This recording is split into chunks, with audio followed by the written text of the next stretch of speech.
Kaisar Pedang yang Mengejutkan. Bab 4381, Pancing Harimau Menjauh dari Gunung. Meskipun Renkui tidak bisa mati, tetapi Wu Qiyu dan Wang Qing adalah orang-orang yang masih hidup yang dapat merespons dengan fleksibel. Meskipun mereka tidak dapat membunuh Renkui, Renkui tidak dapat menghentikan mereka jika mereka ingin pergi. Ketika Wu Qiyu dan Wang Qing mengetahui 3 kamar dagang dan meninggalkan lembah Jueseng, mereka segera mundur dari daerah Renkui dan dengan cepat mengejar 3 kamar dagang. Lin Bai, yang berada di tim, tiba-tiba melihat ke belakang. Mata Darmasura bergerak, dan melihat Wu Qiyu dan Wang Qing, yang marah di belakangnya. Hati-hati, semuanya. Mereka ada di sini. Lin Bai meneguk minumannya dengan cepat. Mendengar suara itu, Jiang Yao tampak berwibawa. Mereka baru saja keluar dari lembah Jueseng. Kekuatan spiritual mereka digunakan untuk melawan racun dingin yang mematikan di lembah Jueseng. Tidak banyak yang tersisa. Jika mereka bertarung dengan Wu Qiyu dan Wang Qing, mereka akan sangat menderita. Tetapi saat ini, Wu Qiyu dan Wang Qing jelas melihat kelemahan 3 kamar dagang. Mereka memanfaatkan situasi dan menunjukkan kelebihan mereka. Ikuti aku. Jiang Yaoyi menggertakkan giginya dan merasakan beberapa prajurit alam Daoshen mendekat dengan cepat. Dia langsung bersorak. Dia membawa puluhan prajurit alam Daoshen dalam tim untuk berbalik dan membunuh Wu Qiyu dan Wang Qing dan yang lainnya. Nona Qin, pergilah dulu. Setelah bertemu dengan Yun Sun, Anda akan aman. Ayo seret mereka. Tuan Jiang Yao, berhati-hatilah. Qin Yuyan berteriak dengan penuh semangat. Pada saat berikutnya, dia memerintahkan tim untuk bergerak maju dengan kecepatan penuh dan pergi ke tempat dia bertarung dengan Yun Sun. Tim bergerak maju dengan kecepatan penuh. Di hutan lebat di malam hari, itu seperti kilatan petir, mencapai titik ekstrim. Lin Bai langsung menggunakan keterampilan bertarung pedangnya, tetapi tidak menyeret tim kembali. Sesaat kemudian, mata Lin Bai tiba-tiba berkedip, dan dia merasakan bau yang mengerikan datang dari sekelilingnya. Itu seperti ular berbisa yang bersembunyi di hutan, menatap dengan penuh nafsu ketiga seniman bela diri dari kamar dagang. Hati-hati! Lin Bai berteriak dengan tergesa-gesa. Semua prajurit dalam tim terkejut dan langsung merasa kedinginan. Orang-orang yang bersembunyi di hutan juga merasa bahwa mereka terekspos. Mereka segera membunuh keluar dari hutan, dan kultivasi alam Taoisme dan dewa meraung ke arah para prajurit dari 3 kamar dagang. Jiang Xuanzu berdiri di samping Lin Bai, matanya bersinar, dan dia bisa melihat dengan jelas di sekelilingnya. Saat ini, orang-orang yang membunuh 3 kamar dagang adalah Wu Qiyu dan Wang Qing. Ini mengejutkan Jiang Xuanzu. Jiang Yao tidak menghentikan mereka tadi. Apakah menurutmu Jiang Yao telah dibunuh oleh mereka? Qin Yuyan sayang, di hadapan ayahmu, kau serahkan bunga-bunga di sisi lain. Sebagai paman, kami tidak boleh mati di dekatmu. Wu Qiyu dan Jiang Yao serta yang lainnya menghentikan Qin Yuyan dan berkata dengan senyum dingin. Qin Yuyan tampak terkejut dan berseru, di mana Tuan Jiang Yao? Apakah kau satu-satunya yang punya otak? Rombongan boneka menertawakan kami dengan dingin. Baru saja Lin Bai merasa sedikit aneh. Wu Qiyu dan Wang Qing, seperti yang terlihat oleh mata Suradharma, tampak kusam. Selain itu, prestasi mereka luar biasa, tetapi kecepatan mereka tidak cepat. Mereka telah mengikuti 3 kamar dagang untuk waktu yang lama, tetapi mereka tidak melakukan apapun. Sekarang, mendengar Wu Qiyu dan Wang Qing mengatakan itu, Lin Bai segera mengerti bahwa para prajurit yang baru saja mengejar 3 kamar dagang hanyalah sekelompok boneka. Wu Qiyu dan Wang Qing menggunakan tempat itu untuk memancing harimau menjauh dari gunung, sehingga Jiang Yao dan sejumlah besar prajurit Tao dan dewa terpisah dari tim, sehingga kekuatan pasukan utama kosong. Lin Bai melihat ini dan melihat sekeliling dengan matanya.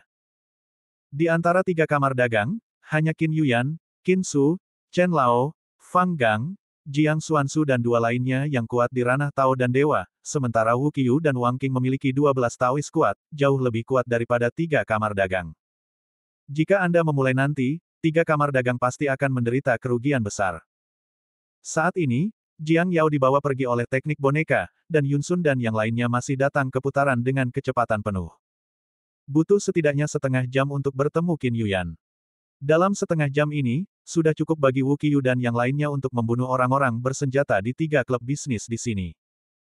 Wajah Qin Yuyan menjadi muram dan berkata, kedua tetua, tidak mudah bagiku untuk mendapatkan bunga di sisi lain. Aku kehilangan banyak tangan. Jadi aku menyerahkannya dengan mudah.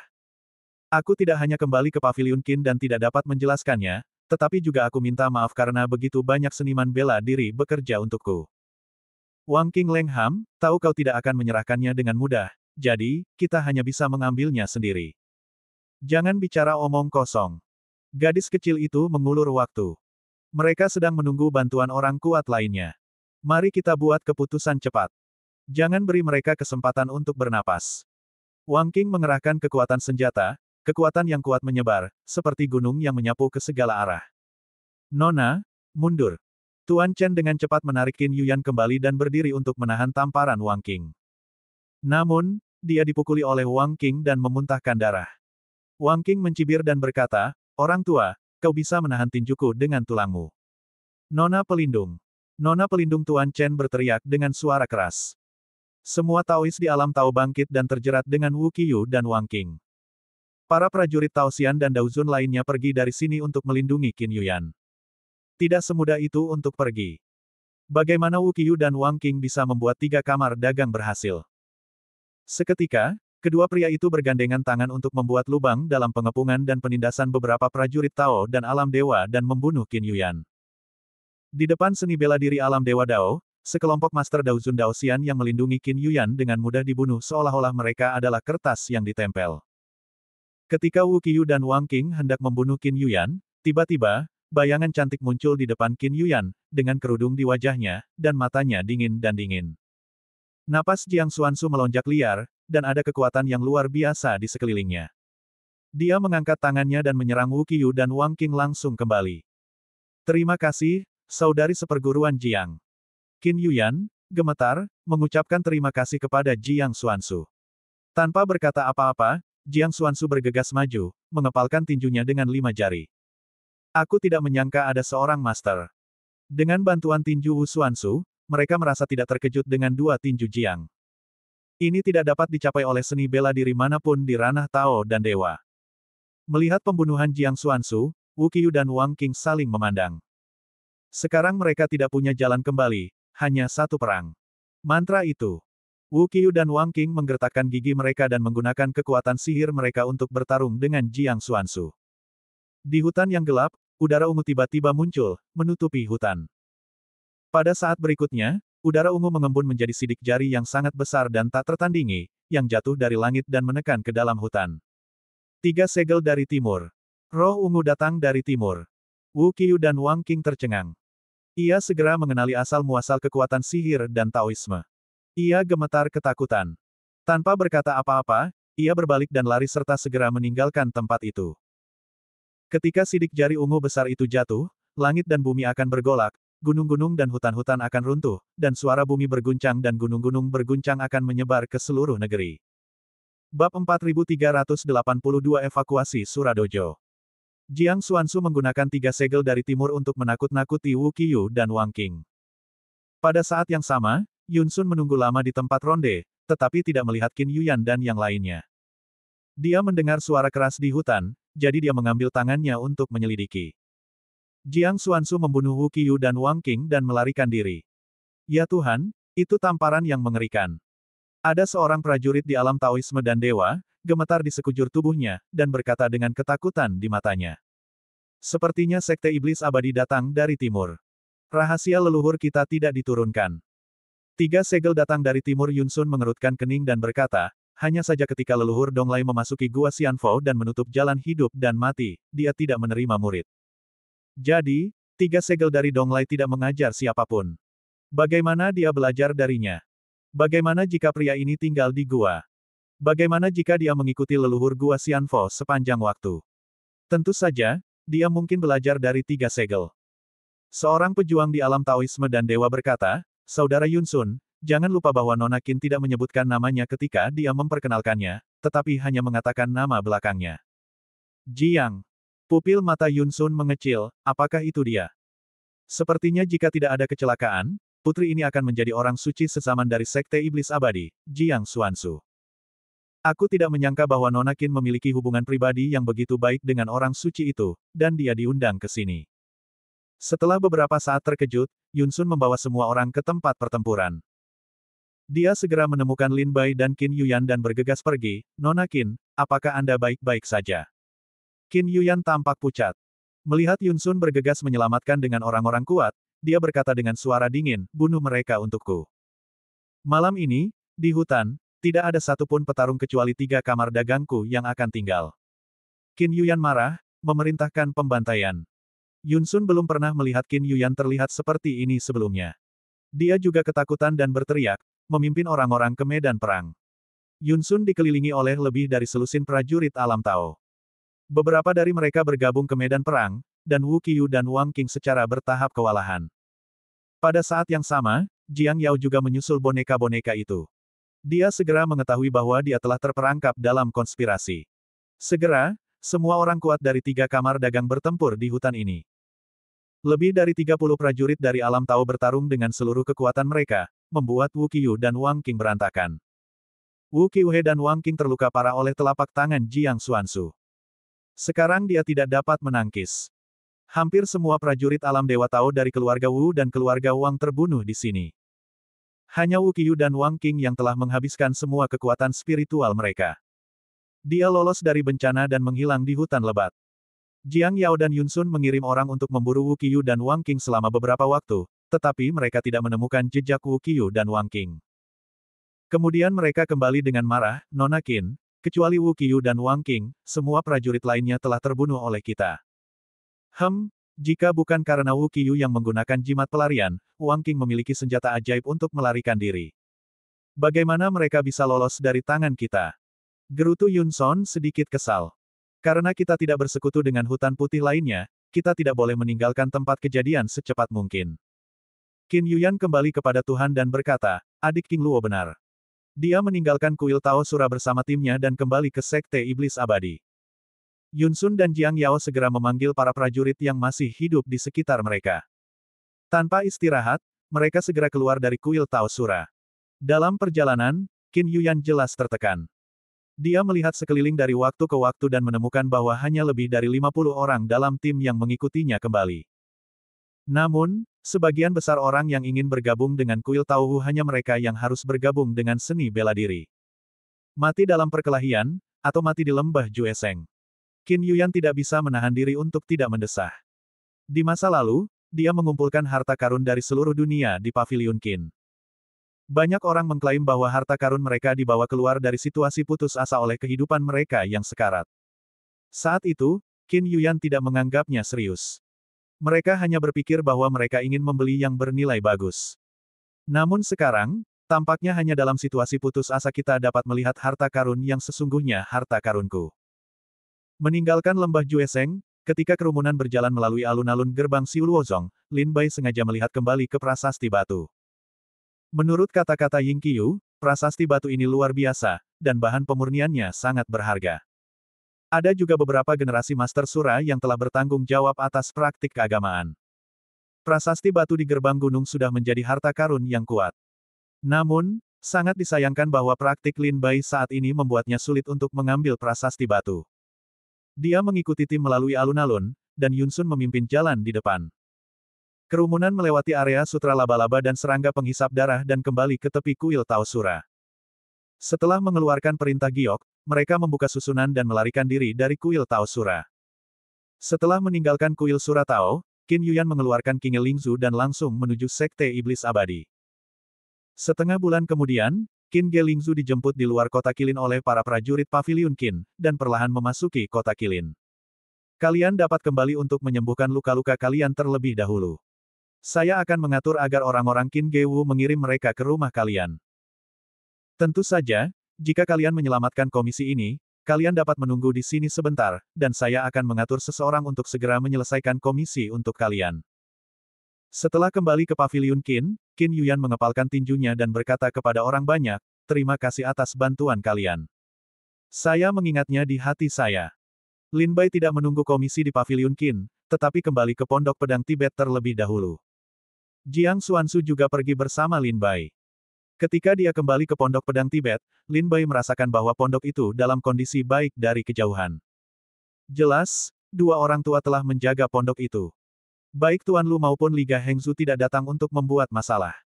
Saat memasuki pondok, Lin Bai melihat Li Yumen dan Zhou Si sedang duduk di paviliun bermain catur, sementara Sun Yao tidak berada di Pondok Pedang Tibet. Liu Jiangshui mengajak Liu Anan ke Gunung Wuyuan untuk jalan-jalan. Guru sudah kembali. Zhou Si bergegas berdiri untuk menyambutnya. Adik seperguruan King Luo, bagaimana perjalananmu? Li Yumen bertanya sambil tersenyum. Lin Bai melambaikan tangannya dan berkata, jika kamu tidak menyebutkannya, sebaiknya kamu tidak menyebutkannya. Li Yumen dan Zhou Si sama-sama merasa bahwa napas Lin Bai yang bergejolak belum berhenti, dan semangat membunuhnya belum hilang. Jelas, Lin Bai selalu waspada, dan semangatnya selalu tegang. Li Yumen segera mengerti bahwa perjalanan ini seharusnya membuat Lin Bai dan Jiang Xuansu takut. Bab 4383 Tugas Qin Ge. Merasa bahwa Lin Bai Hui akan datang ke Pondok Pedang Tibet, Liu Jiangshui juga membawa Liu Anan kembali dari Gunung Wuyuan. Lin Bai tersenyum dan bertanya tentang latihannya. Dia sangat senang melihat bahwa Liu Jiangshui dan Liu Anan juga meningkatkan kultivasi mereka. Bagaimana dengan Sun Yao? Lin Bai tidak melihat sosok Sun Yao di antara kerumunan, jadi dia bertanya kepada Zhou Si dengan rasa ingin tahu. Zhou Si bingung, beberapa hari yang lalu, beberapa teman keluarga saya datang berkunjung dan mengundang Nona Sun Yao dan saya untuk pergi berlatih. Namun, saya tidak yakin tentang pondok pedang, jadi saya menolak dengan sopan. Nona Sun Yao pergi untuk berlatih bersama mereka. Wajah Lin Bai tiba-tiba menjadi dingin, bukankah saya katakan saya tidak ingin meninggalkan pondok pedang Tibet selama periode waktu ini? Zhou Si tersenyum canggung dan berhenti berbicara. Li Yumen menyela, adik seperguruan King Luo, ini adalah bisnis keluargamu, yaitu pondok persembunyian pedang. Aku seharusnya tidak menyela, tetapi sungguh sulit untuk menyalahkan Zhou Si. Kami semua berbicara dengan Sun Yao dan menyuruhnya untuk tinggal di pondok dan menunggumu kembali. Tetapi dia tampaknya pergi dengan caranya sendiri dan meninggalkan pondok tanpa memperhatikan kita. Jika kita ingin menghentikannya, kita tidak bisa menghentikannya. Sayapnya keras. Lin Bai mendengus dingin dan berkata, Zhou Si, pergilah untuk mencari tahu kemana Sun Yao pergi untuk berlatih. Ya, Zhou Si mengepalkan tinjunya dan menjawab. Aku akan pergi ke kuil Tao Sura. Aku akan berlatih dalam pengasingan untuk sementara waktu. Lin Bai berkata kepada Jiang Xuansu, jika kakak seperguruan Jiang tidak menyukainya, kamu dapat tinggal di pondok pedang Tibet untuk sementara waktu. Bagaimanapun, ada rumah-rumah di sini, dan tempatnya luas. Jiang Xuansu menggelengkan kepalanya dan berkata, tidak, aku akan kembali ke Gua Xianfo.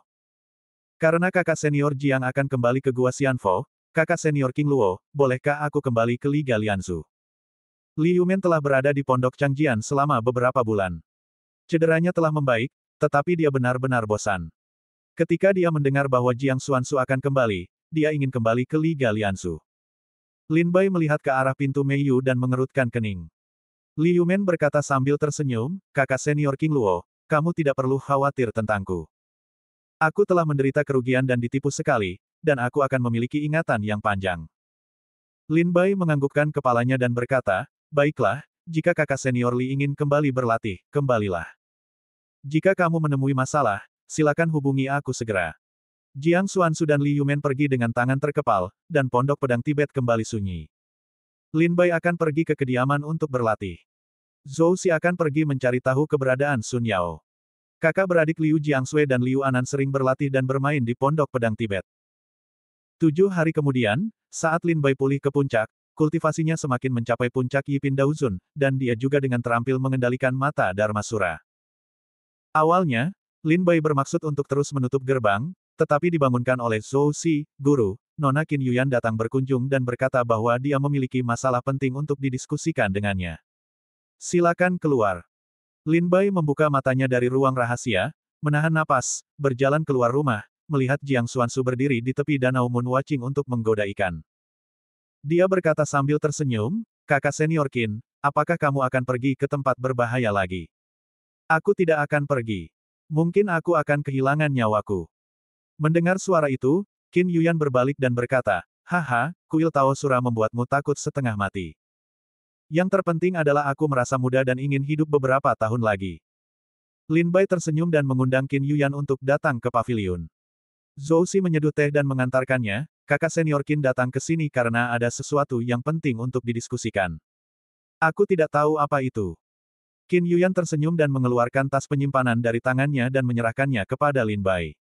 Apa ini? Lin Bai bertanya dengan rasa ingin tahu. Buka dan lihatlah. Qin Yuyan berkata sambil tersenyum. Lin Bai membuka tas penyimpanan itu. Hanya ada 9 botol giok di dalamnya. Lin Bai mengeluarkan botol giok dan membukanya. Aroma obat tercium di hidungnya. Ada 10 pil ungu di dalamnya. Pil ini disebut pil Ziyun, yang cocok untuk kultivasi seni bela diri di alam Dahusun. Jangan remehkan pil ini. Botol pil ini dapat dijual seharga 100.000 manik-manik ajaib di Pavilion Qin. Ada 10 botol di sini, cukup untuk menerobos alam. Qin Yuyan berkata sambil tersenyum di cangkir tehnya. Lin Bai terkejut. Seperti yang dikatakan Qin Yuyan, pil Ziyun sangat berharga. Satu pil bernilai 10.000 manik-manik ajaib, dan sebotol pil bernilai 100.000 manik-manik ajaib. 10 botol di sini bernilai jutaan manik-manik ajaib.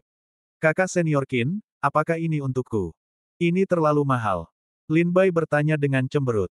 Qin Yuyan berkata, Pavilion Qin dapat membawa bunga kembali dari sisi lain dengan lancar kali ini. Adik seperguruan King Luo harus menjadi yang pertama. Setelah saya melaporkan berita ini kepada Qin Ge dan pejabat senior keluarga, para pejabat seniorlah yang memutuskan untuk mengirimi Anda 10 botol Ziyun dan 500.000 manik-manik ajaib. Ini adalah komisi Anda. Apakah hadiah komisi ini memuaskan bagi adik seperguruan King Luo? Sangat puas. Lin Bai tersenyum, menyimpan tas penyimpanan, karena ini adalah komisi saya, maka saya tidak akan menolak. Qin Yuyan berkata, hadiah yang kamu dan kakak senior Jiang dapatkan adalah yang paling dermawan di tim ini. Kakak senior Jiang tidak hanya mendapat komisi 500.000 butir manik ajaib, tetapi juga memberinya sebuah manik body. Jika kakak senior Jiang dapat menggunakannya dengan benar, mungkin kamu dapat menyentuh penghalang buah Dao Tai dengan manik body ini.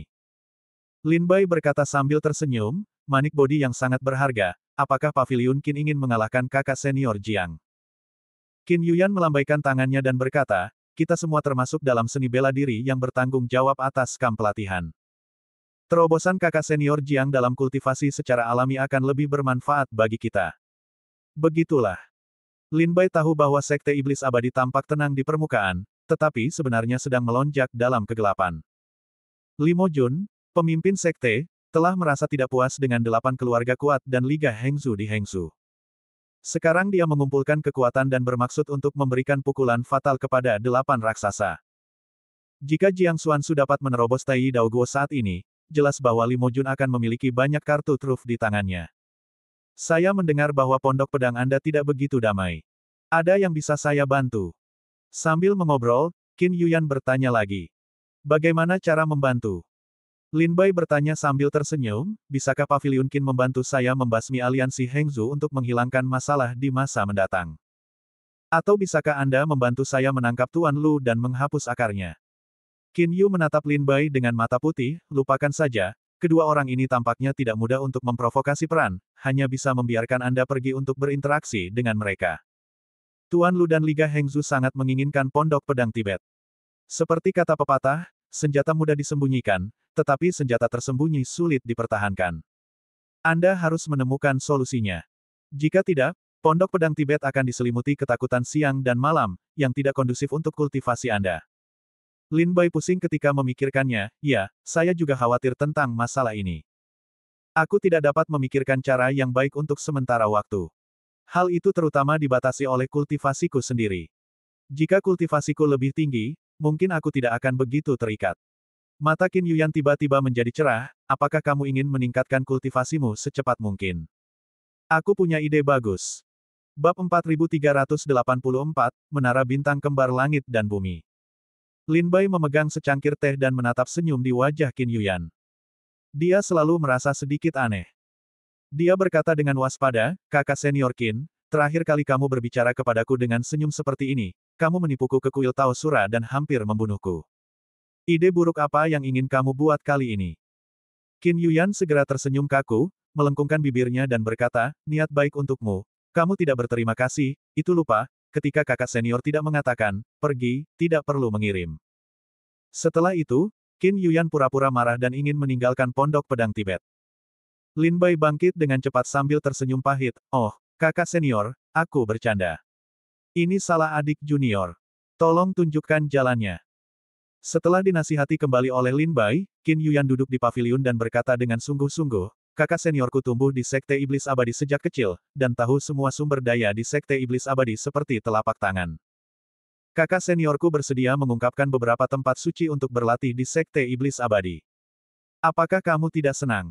Kamu tahu berapa banyak prajurit Sekte Iblis Abadi yang berlutut di depan paviliun Qin dan memohon padaku untuk memberi mereka jalan yang jelas. Aku bahkan belum melihat mereka. Lebih baik kamu tinggalkan saja ketulusan kakakku. Qin Yuyan berkata dengan sedikit marah. Itu salah adik senior. Tolong tenanglah. Lin Bai dengan cepat memperbaiki senyumnya dan mengalihkan topik pembicaraan. Aku tidak tahu di mana tempat latihan yang dikatakan kakak senior. Qin Yuyan berpikir semakin marah, menggertakkan giginya dan menatap Lin Bai, berkata, lupakan saja, kakak seniorku memiliki banyak orang, tidak peduli padamu secara umum, katakan dengan baik. Kamu dapat mendengarku dengan jelas. Aku akan mengatakannya sekali saja. Lin Bai mendengarkan dengan penuh perhatian. Qin Yuyan berkata perlahan, Sekte Iblis Abadi terletak di Pegunungan Abadi. Ini adalah gerbang Sekte Iblis Abadi. Meskipun ada banyak harta karun dan sumber daya kultivasi di gunung, setelah bertahun-tahun Sekte Iblis Abadi berkembang, sebagian besar tanah harta karun ini telah ditempati oleh orang-orang, atau telah ditambang. Sekte Iblis Abadi memilih Gunung Abadi sebagai gerbang gunung. Selain menekan kuil Tao Tulang Putih, ada alasan lain bahwa tempat ini adalah tempat berkumpulnya roh langit dan bumi. Tempat ini tidak hanya cocok untuk praktisi seni bela diri, tetapi juga mudah untuk mengolah roh langit dan bumi. Pada awalnya, ide Sekte Iblis Abadi itu bagus. Para pengikut sekte bisa berlatih dan mengolah benda-benda spiritual di sini. Namun, dengan perkembangan Sekte Iblis Abadi dalam jangka waktu yang panjang dan semakin banyaknya pengikut di sekte tersebut, sumber daya kultivasi Sekte Iblis Abadi tidaklah cukup. Pikirkan baik-baik. Sekarang, di bawah Sekte Iblis Abadi, ada jutaan pengikut luar dan ratusan ribu pengikut dalam. Berapa banyak sumber daya kultivasi yang perlu dikonsumsi oleh sekte sebesar itu setiap hari adalah konsumsi yang mengerikan. Lin Bai mengangguk sedikit, dan Qin Yuyan berkata itu sangat masuk akal. Mungkin ketika Sekte Iblis Abadi memilih Gunung Abadi sebagai gerbang gunung, Sekte Iblis Abadi tidak sejahtera seperti sekarang, dan tidak banyak pengikut. Sumber daya kultivasi di gunung cukup untuk para pengikut. Namun, setelah waktu yang lama berkembang, Sekte Iblis Abadi telah menjadi besar. Sejauh ini, sumber daya kultivasi di gunung telah digunakan oleh para pejuang. Bahkan jika masih ada sumber daya kultivasi, mereka ditempati oleh aliansi 13 negara bagian dalam klan, dan mereka tidak akan diambil dengan mudah. Qin Yuyan melanjutkan, oleh karena itu, sumber daya kultivasi Sekte Iblis Abadi sebagian besar berasal dari Sanggong dari 13 alam abadi. Sebagian besar sumber daya kultivasi disimpan di puncak 7 Jue Abadi. Jika Anda ingin mendapatkan sumber daya kultivasi di puncak 7 Jue Abadi, Anda harus diberikan oleh sekte. Tetapi bagaimana sekte itu bisa memberikan sumber daya kultivasi kepada para muridnya? Inilah cara berlatih yang ingin kuberitahukan kepadamu. Di Sekte Iblis Abadi, sebuah menara bintang ganda telah didirikan. Mereka yang terikat padanya akan diberi hadiah tugas yang sesuai selama mereka menyelesaikan tugas-tugas tersebut. Gedung bintang ganda langit dan bumi dibagi menjadi gedung bintang langit dan gedung bintang bumi. Misalnya, ketika mereka bertemu dengan anggota senior keluarga Shizong, mereka perlu menemukan semacam tugas yang sulit di gedung tersebut. Misalnya, mereka perlu pergi mencari orang yang bertanggung jawab atas klub anak-anak. Dan seterusnya. Semua jenis tugas muncul satu demi satu. Tugas-tugas gedung bintang bumi terlalu beragam. Tugas-tugas tersebut sebagian besar diambil alih oleh murid-murid dalam dan luar klan. Beberapa tugas sederhana juga cocok untuk dialami oleh murid-murid tingkat rendah. Misalnya, Zhou Xi dan Sun Yao mengambil alih tugas, mendukung Sansu, di gedung Dixing beberapa waktu lalu. Lin Bai tiba-tiba menyadari bahwa ada tempat-tempat seperti itu di Sekte Iblis Abadi. Setelah dia menjadi anggota Sekte Iblis Abadi, dia selalu sibuk dan tidak benar-benar menghubungi tempat-tempat ini. Qin Yuyan melanjutkan, gedung Tianxing sangat berbeda dengan gedung bintang bumi. Sebagian besar tugas di gedung Tianxing sangat berbahaya. Semuanya diberikan oleh klan. Mereka tidak menerima murid biasa untuk memberikan tugas di gedung Tianxing. Karena misi di Menara Bintang diberikan oleh klan, hadiahnya sangat banyak dan menarik. Misalnya, selain penjaga setia yang dilatih oleh Paviliun Qin juga memberikan tugas di gedung Tianxing, sehingga banyak orang kuat yang bisa dipanggil. Lin Bai memegang secangkir teh dan mendengarkan dengan saksama kata-kata Qin Yuyan. Ada dua jenis hadiah untuk prajurit di gedung Tianxing dan gedung Dixing. Yang pertama adalah hadiah langsung berupa harta karun. Misalnya, Ketika seorang prajurit memberikan tugas, dia akan menjelaskan hadiah apa yang akan diberikan setelah menyelesaikan karakter. Jika Anda menyelesaikannya, Anda bisa mendapatkan hadiah. Yang kedua adalah gelar kontribusi. Baik seniman bela diri di Gedung Tianxing dan Gedung Dixing akan memiliki gelar kontribusi. Tujuan utama dari gelar kontribusi adalah untuk membeli harta karun di puncak 7 Jue yang kekal. Tentu saja, jika kamu mendapatkan sesuatu yang tidak berguna bagimu, kamu juga dapat menjualnya di Gedung Tianxing dan Gedung Dixing. Kamu hanya perlu mengikatkan diri pada suatu tugas dan berkata, serahkan senjata ajaib, dan harganya akan didiskusikan. Tentu saja, banyak prajurit akan datang untuk menghubungimu. Itu tempat yang bagus untuk dikunjungi. Qin Yuyan berkata dengan penuh kemenangan, bagaimana? Apakah kamu harus berterima kasih kepada kakak seperguruan? Terima kasih telah menunjukkan jalan yang cerah. Jika aku punya waktu, aku akan pergi ke Gedung Bintang Ganda Surga dan Bumi. Kemudian, Lin Bai menanyakan banyak hal rahasia kepada Qin Yuyan tentang Menara Bintang Ganda dan Sekte Iblis Abadi. Hingga senja tiba, Qin Yuyan meninggalkan Pondok Pedang Tibet. Lin Bai tidak memanggilnya ke Gedung Bintang Ganda. Sebaliknya, setelah mengantar Qin Yuyan, dia kembali ke ruang rahasia dan berlatih dalam pengasingan. Dia mengeluarkan Xiyun Dan dari tas penyimpanan dan mulai menelan pintu masuk, memurnikan dan meningkatkan kultivasinya. Bab 4385, Master Tao tingkat kedua. Sekitar setengah bulan kemudian, napas yang kuat datang dari ruang pengasingan Lin Bai, yang menyebar hingga ratusan mil. Zhou Xi bergegas keluar rumah dan melihat ke ruang tertutup Lin Bai. Dia berseru, Tuan, Anda telah menembus Daozun kelas 2. Setelah meminum 100 pil awan ungu, kultivasi Lin Bai akhirnya menembus Daozun kelas 2 hari ini, tetapi itu tidak membawa banyak kebahagiaan bagi Lin Bai, karena pil yang dibutuhkan untuk menembus satu alam jauh melampaui harapan Lin Bai. Pil Ziyun bukanlah pil biasa yang murah dan berkualitas rendah. Sebaliknya, pil Ziyun adalah pil kultivasi yang paling cocok untuk Daozun di kota Qilin dan 13 negara bagian Yongchang. Itu juga salah satu pil terbaik. Setiap pil bernilai 10.000 manik ajaib. Namun, Lin Bai hanya menembus satu alam ketika dia meminum ratusan pil Ziyun. Dia pikir dia bisa menembus Daozun kelas 3 dengan meminum 100 pil Ziyun, tetapi dia kecewa. Bahkan menembus Daozun kelas 2 pun berbahaya. Terlebih lagi, setelah menembus Daozun tingkat 2, Lin Bai merasa bahwa efek pil Ziyun pada latihan di masa depan sangat berkurang. Jika 100 pil Ziyun dibutuhkan untuk menerobos Daozun tingkat 1 ke Daozun tingkat 2, setidaknya dibutuhkan 500 pil Ziyun dari tingkat 2 ke tingkat 3. 500 pil awan ungu, yang setara dengan 5 juta manik ajaib. Diyakini bahwa di Sekte Iblis Abadi, ada hampir 9 tingkat seni bela diri yang tidak dapat membeli pil Ziyun dalam jumlah besar, yang tidak dapat membantu membuat Lin Bai khawatir tentang latihannya di masa depan. Kakak senior Qin dan kakak senior Jiang sama-sama mengatakan bahwa kultivasi orang-orang seni bela diri di atas alam Tao bergantung pada keberuntungan dan keberuntungan. Sekarang saya akhirnya memahami kebenaran ini. Lin Bai berkata sambil tersenyum pahit, berapa banyak orang yang mampu membeli pil Ziyun dan dalam jumlah besar seperti itu. Berapa banyak keluarga yang dapat menghabiskan banyak uang untuk menghancurkan seorang prajurit ke tingkat Daosian dengan obat ajaib. Jika Anda tidak menguji keberuntungan, dan hanya mengandalkan obat dan, diperkirakan tidak ada seorang pun di 13 negara bagian abadi yang dapat berkultivasi ke tingkat Daosian. Pil Ziyundan adalah pil semacam itu. Terlalu mahal. Memikirkan hal ini, hati Lin Bai tidak dapat menahan rasa sakit, pil awan ungu yang sangat berharga itu, dimakan langsung oleh Lin Bai. Jika Lin Bai tidak menggunakan pil awan ungu ini untuk menerobos alam, tetapi malah menjual pil awan ungu dan menggantinya dengan manik-manik ajaib yang setara, dia dapat membeli peluang dan keberuntungan lain dari manik-manik ajaib, yang mungkin lebih bermanfaat bagi kultivasi Lin Bai. Anda tidak mampu membeli pil itu. Tampaknya Anda hanya dapat mencari peluang dan keberuntungan. Lin Bai duduk di ruang rahasia dan menggelengkan kepalanya dengan senyum pahit di wajahnya. Selamat kepada guru karena telah menembus Daozun tingkat 2. Selamat atas terobosanmu. Di luar ruang rahasia, terdengar suara Zhou Xi dan Liu Jiangsui.